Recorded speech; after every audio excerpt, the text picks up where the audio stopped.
अस्सलाम वालेकुम and welcome. आज हमने MGT 503 लेसन नंबर 26 करना है, जिसका टॉपिक है strategical management part 2।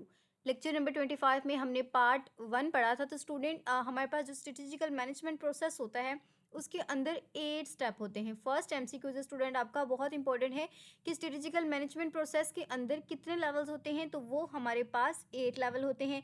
Then student, आपसे ये MCQs भी पूछा जा सकता है कि स्ट्रेटेजिकल मैनेजमेंट कितनी हमारे स्टेप्स होते हैं उनमें कंपास होता है या उस पर मुश्तमिल होता है। तो हमारे पास ये 3 तरह के स्टेप्स पर मुश्तमिल होता है। सबसे पहले हमारे पास प्लानिंग है, देन हमारे पास इम्प्लीमेंटेशन एंड देन इवैल्यूएशन। तो स्टूडेंट, फर्स्ट लाइन में ही आपके 2 MCQs कवर हो चुके हैं। इसके बाद स्टूडेंट, हमारे पास हर जो स्टेप होता है उसके कुछ ख़ास मकसद होते हैं। जबकि जो हमारा सबसे पहला स्टेप है वो हमारे पास क्या होता है, आइडेंटिफिकेशन। बहुत इंपॉर्टेंट है स्टूडेंट। हमारा स्ट्रेटेजिकल मैनेजमेंट में पहला जो स्टेप है वो क्या होता है, आइडेंटिफाई करना ऑर्गेनाइजेशन को। स्टूडेंट, ये जो आपका फॉल 2026 का क्विज़ आया है उसका फर्स्ट MCQs यही है और हर स्टूडेंट को ये रिपीट हो रहा है।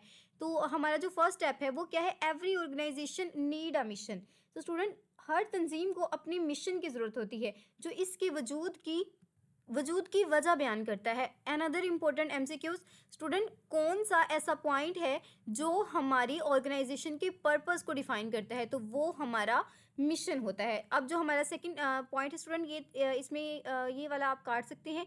यहाँ पर है identify the organisation current objective and strategy. तो स्टूडेंट, जो हम स्ट्रेटेजिकल मैनेजमेंट होती है उसमें ये भी डिस्कस करते हैं कि हमारी जो ऑर्गेनाइजेशन है उसका करंट ऑब्जेक्टिव क्या है या फिर उसकी करंट स्ट्रेटजी क्या है। अनदर इम्पोर्टेंट MCQ जो हमारे पास सेकंड स्टेप होता है वो हमारे पास होता है एक्सटर्नल इन्वायरमेंट को डिफाइन करना या फिर उसका एनालिसिस करना। और स्टूडेंट, इसके अंदर इम्पोर्टेंट क्या होता है, हमारी जो लार्ज डिग्री पर हमारे फैसले हो रहे होते हैं जो हमारे इन्वायरमेंट में चेंजेस आ रही होती हैं वो इंक्लूड होती हैं।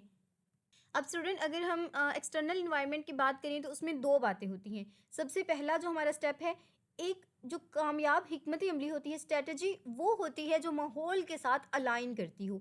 यानी कि स्टूडेंट, जैसा हमारा माहौल है उसके साथ उसकी जो मुताबिकत है वो अच्छी होनी चाहिए। और स्टूडेंट, जो हमारा नेक्स्ट स्टेप है उसके अंदर हम ये डिस्कस करते हैं कि मैनेजर ये देखते हैं कि बाहर की दुनिया के जो ट्रेंड चल रहे हैं उनका तंजीम पर क्या असर हो रहा है। तो स्टूडेंट, आपको पता है ना कि जैसे जैसे ट्रेंड्स आते हैं हमारी ऑर्गेनाइजेशन पर असर होता है। जैसे अब फॉर एग्जांपल इन्वायरमेंट चेंज होता है, गर्मियाँ आती हैं, तो जो हमारी कपड़ा बनाने वाली इंडस्ट्रीज़ होती हैं वो अपनी कॉटन की प्रोडक्शन को ज़्यादा कर देती हैं। स्टूडेंट, जो हमारा थर्ड स्टेप होता है वो अपॉर्चुनिटीज़ एंड थ्रेट्स। अब देखिए स्टूडेंट, कोई भी जो ऑर्गेनाइजेशन काम कर रही होती है उसे अपने जो ऑर्गेनाइजेशन के मौके और ख़तरात की निशानदही करनी पड़ती है। बैरूनी माहौल का तज्ज़िया करने के बाद मैनेजर को ये देखना होता है कि यहाँ पर एक इम्पोर्टेंट MCQ स्टूडेंट आपका ये है कि जो आपकी अपॉर्चुनिटीज़ होती हैं वो पॉजिटिव एक्सटर्नल फैक्टर्स होते हैं, जबकि जो आपके थ्रेट्स होते हैं वो आपके नेगेटिव एक्सटर्नल फैक्टर होते हैं। तो 2 ही तरह के हमारे पास आइडेंटिफिकेशन में फैक्टर्स आ जाते हैं, एक अपॉर्चुनिटी और दूसरा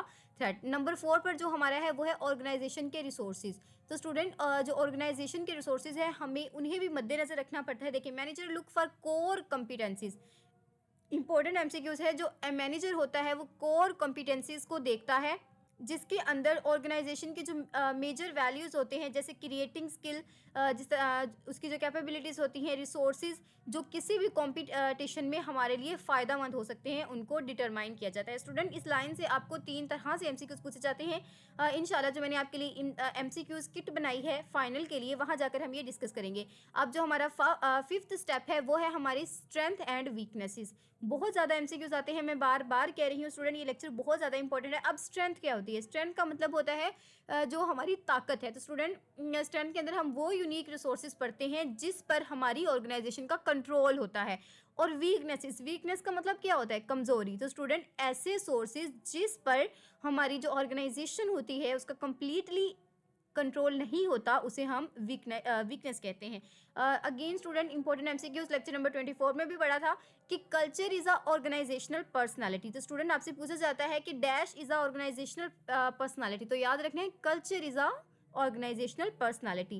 The strength of culture is the result how much employee understand and support their values. तो स्टूडेंट, जो हमारी स्ट्रेंथ होती है ना किसी भी कल्चर की, वो ये शो करती है कि जो हमारे एम्प्लॉयज़ हैं वो जो वैल्यूज़ हमारी ऑर्गेनाइजेशन की उनको कितना समझते हैं और कितना सपोर्ट करते हैं।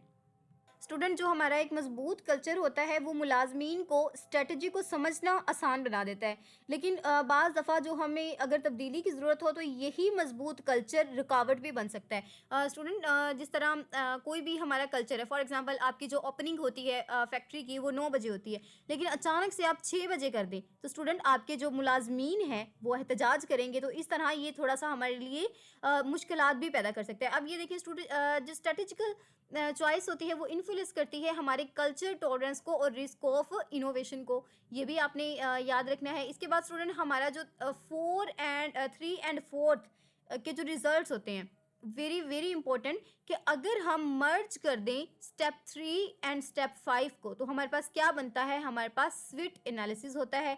स्विट एनालिसिस हमने 24 में भी पढ़ा है स्टूडेंट। 24, 26 एंड 25 बहुत ज़्यादा मिलते हैं। अगर आप कोई एक भी कर लेते हैं बहुत अच्छी तरीके से तो आपके तीनों के कॉन्सेप्ट क्लियर हो जाएंगे। अब देखें, स्विट एनालिसिस के अंदर हमने क्या पढ़ा था कि ऑर्गेनाइजेशन की कुछ वीकनेसेस होती हैं, कुछ उसकी स्ट्रेंथ होती है, कुछ अपॉर्चुनिटीज़ होती हैं और कुछ थ्रेट्स होते हैं। अब बेसिकली जो स्विट एनालिसिस होता है वो मैनेजर्स को रीवैल्यूएट करने में हेल्प करता है जो हमारी ऑर्गेनाइजेशन का करंट मिशन होता है। जैसे अब करंट मिशन कोई भी हो सकता है, जैसे 2026 का ये मिशन हो सकता है कि आपने अपनी जो सेल्स किस तरह बढ़ानी है। तो स्टूडेंट, स्विट एनालिसिस बेसिकली हमारे मैनेजर्स को यही याद करवाता है या फिर इसी बात को रिमाइंड करवाता है। अब 8 and final step is a strategical process is evaluating result.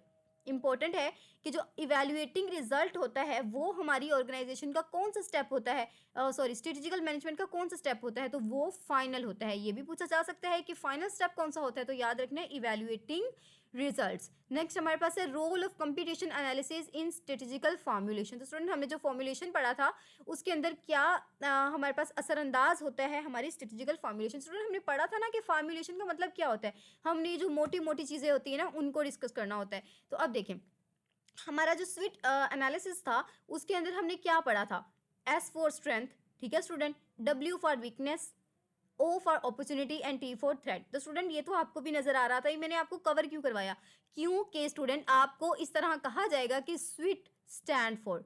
तो स्टूडेंट आपको डिफरेंट पेयर्स दिए जाएंगे, आपने याद रखना है strength, weakness, environmental opportunities and threat is a correct answer.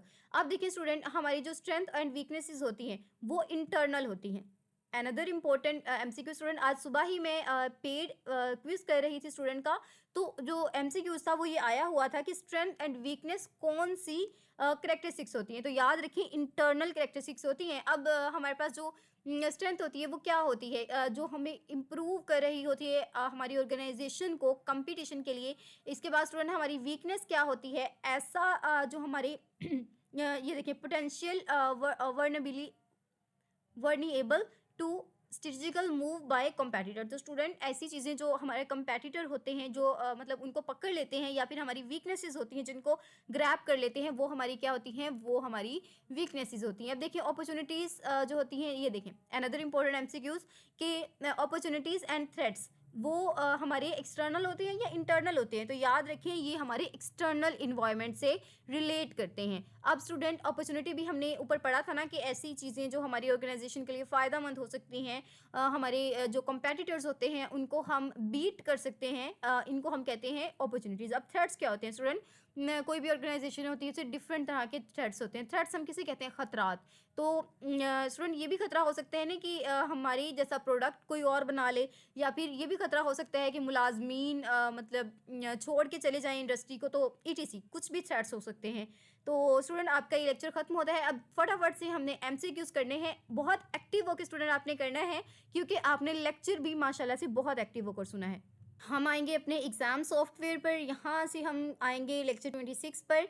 सबसे पहला जो एमसीक्यूज है step 2 of strategical management process. तो स्टूडेंट जो हमारा स्टेप 2 था वो हमारे पास क्या था, वो एक्सटर्नल को एनालिसिस करना था, एक्सटर्नल को, इंटरनल को, या फॉर्मुलेशन। तो स्टूडेंट जो हमारा सेकंड स्टेप था वो एक्सटर्नल एनालिसिस करना था। ये स्टूडेंट मैंने रॉन्ग इसलिए मार्क किया क्योंकि बहुत सारे स्टूडेंट हैं जो मेरी वीडियो पर न्यू होंगे। तो स्टूडेंट ये सॉफ्टवेयर मैं आपको देने वाली हूँ टोटली फ्री, ये आपको बताएगा कि आप कौन सा एमसीक्यूज रॉन्ग कर रहे हैं, तो ये आपके लिए बहुत बड़ा गिफ्ट है आपके फाइनल के रिलेटेड। अब देखें positive external environment factor. Student जो पॉजिटिव हमारी जो इंडस्ट्री के लिए पॉजिटिव होते हैं वो क्या होता है, वो हमारी अपॉर्चुनिटी होती है। ठीक है स्टूडेंट, जो हमारी इंडस्ट्री के लिए फ़ायदेमंद हो सकती है। नेक्स्ट हमारे पास नेगेटिव एक्सटर्नल इन्वायरमेंट फैक्टर। जो नेगेटिव हमारे फैक्टर्स होते हैं वो कौन से होते हैं, तो नेगेटिव हमने क्या पढ़ा था, थ्रेट्स, जो कि हमारी ऑर्गेनाइजेशन के लिए धमकी होती है, इन अदर वर्ड खतरा होती है।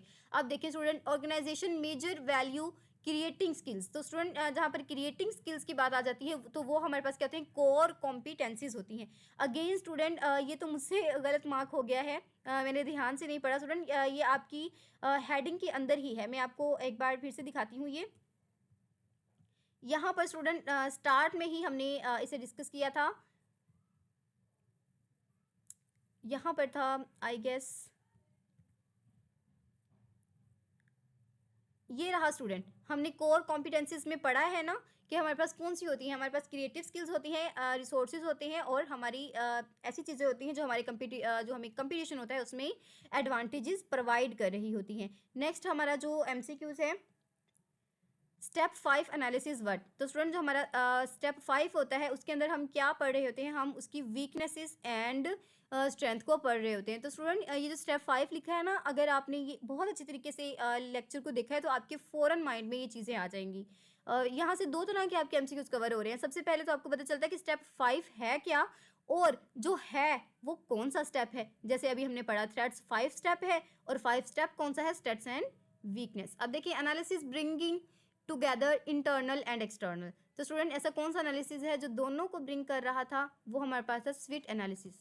Organisational personality is called structure culture, तो स्टूडेंट ये हमने पीछे पढ़ा था कि जो पर्सनालिटी होती है वो कल्चर होता है, मैंने बताया था कि बहुत इंपॉर्टेंट है। अब देखिए स्टेप 6 क्या था, हमने स्टेप 6 में पढ़ा था कि हमारे जो आई गेस स्ट्रेटजीज, तो स्टूडेंट स्टेप 6 में हमने स्ट्रेटजीज पढ़ा, फॉर्मुलेटिंग स्ट्रेटजीज। नेक्स्ट हमारा एमसीक्यूज है, अजान स्टार्ट हो गई है, जल्दी से कवर करते हैं।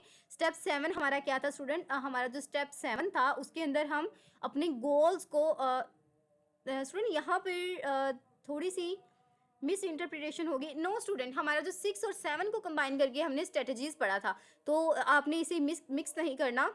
अब देखिए final step in strategical management, जो फाइनल स्टेप होता है वो क्या होता है, वो इवैल्यूएटिंग रिजल्ट होता है, तो ये इसका करेक्ट ऑप्शन है। उम्मीद करती हूँ आपको लेक्चर पसंद आया होगा। अगर लेक्चर पसंद आया है तो जल्दी से चैनल को सब्सक्राइब करें, एक प्यारा सा कमेंट करें, और दुआओं में ज़रूर याद रखें। अजान हो रही है, अल्लाह ताला आपको कामयाबियाँ अता फरमाए। अल्लाह हाफिज़।